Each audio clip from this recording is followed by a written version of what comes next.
पंढरपुर में गणेशोत्सव को शांतिपूर्ण और सुरक्षित मनाने के लिए पुलिस ने तड़के बड़ी कार्रवाई की। कॉम्बिंग ऑपरेशन चलाकर शस्त्रों के दम पर दहशत फैलाने वाले 25 सरगना अपराधियों को दबोच लिया गया। सुबह 4 बजे से 9 बजे तक चली इस कार्रवाई में पुलिस की 5 टीमों ने शहर भर में छापेमारी की। खास बात यह रही कि हथियारों के साथ सोशल मीडिया पर रील बनाने वाले गुंडे भी पुलिस के हत्थे चढ़े।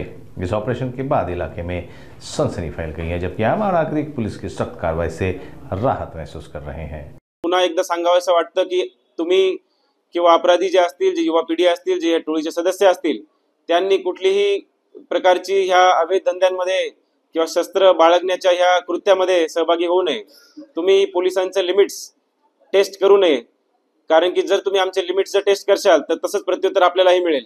आणि असे कॉम्बिंग ऑपरेशन्स, अशी कडक कारवाई आम्ही नियमिततेने करत राहू। जेव्हा केव्हा आम्हाला वाटेल की ह्या युवकांच्या ह्या शस्त्रांचा जो संसर्ग आहे जो वाढला जर असेल तर आम्ही नक्कीच त्यावरती कठोर कारवाई करू व कोणालाही असे कुठल्याही आरोपीला आम्ही कुठलीही प्रकारची मुभा देणार नाही आहोत, हेही मला आपल्या ह्या बाईटच्या माध्यमातून सर्वांना सांगायचे आहे।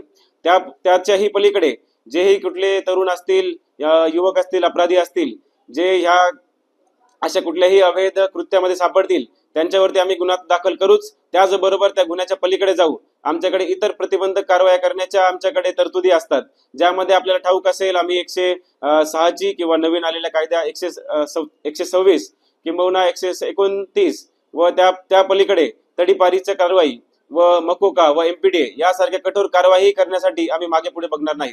त्यामुळे पुन्हा एकदा मी आपल्या सर्वांना आपल्या ह्या सोशल मीडियाच्या माध्यमातून जे कोणी व्यक्ती, अपराधी व इतर टोळ्या ज्या सक्रिय आहेत पंढरपुरात, पुन्हा एकदा मी महत्त्वाची चेतावणी त्यांना देत आहे की अशा कुठल्याही कृत्यामध्ये, कुठल्याही टोळी वादामध्ये किंवा भांडणामध्ये मिसळून घेऊन या अशा शस्त्रांचा वापर करून कुठलीही इजा किंवा शांतता व कायदा व सुव्यवस्थेच्या अडचणी पंढरपुरात तयार करू नये, अन्यथा आपल्यावरती कडक कारवाई केली जाईल। धन्यवाद। जय हिंद।